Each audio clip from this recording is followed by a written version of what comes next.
Dr. Muhumuza Umar is a public health expert with the Africa CDC and a YALI Fellow. He discusses some reasons for the re-emergence of virus outbreaks such as Mpox and what can be done to stop the spread. The reason why we have re-emergence of diseases like Mpox lies in about three reasons, right? The first reason is, do we have enough vaccination for Mpox on the continent, right? Because one of the ways to reduce diseases like COVID-19 in the past was through vaccination, and we create something called herd immunity. As we speak today, we still face the challenge of vaccine inequity. So we have a lot of vaccine inequities on the continent. Even while we have announced it as a public health emergency, we do not have enough vaccines to vaccinate people or people at risk, right? That's the biggest challenge. Secondly, are we following the One Health approach to addressing critical epidemics like Mpox?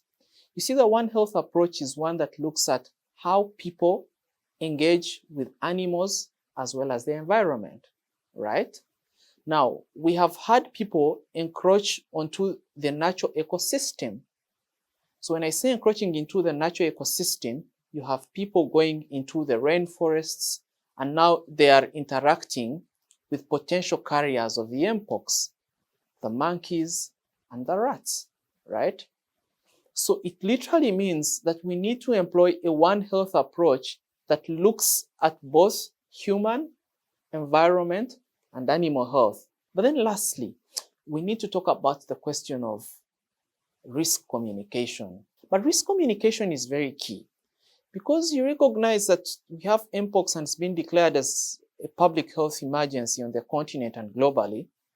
But when you go through the internet and everything, there's a lot of mis and disinformation regarding what Mpox looks like, right? No one seemingly believes that Mpox is actually an emergency, right?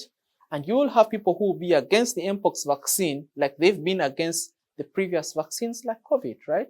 So we now need to employ a mechanism to address the mis and disinformation. The misinformation does not stop there.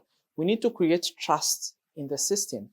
Most Africans do not trust that their governments can actually deliver a good public health response to an epidemic like Mpox, right? So through leveraging things like social media, we need to change the narrative.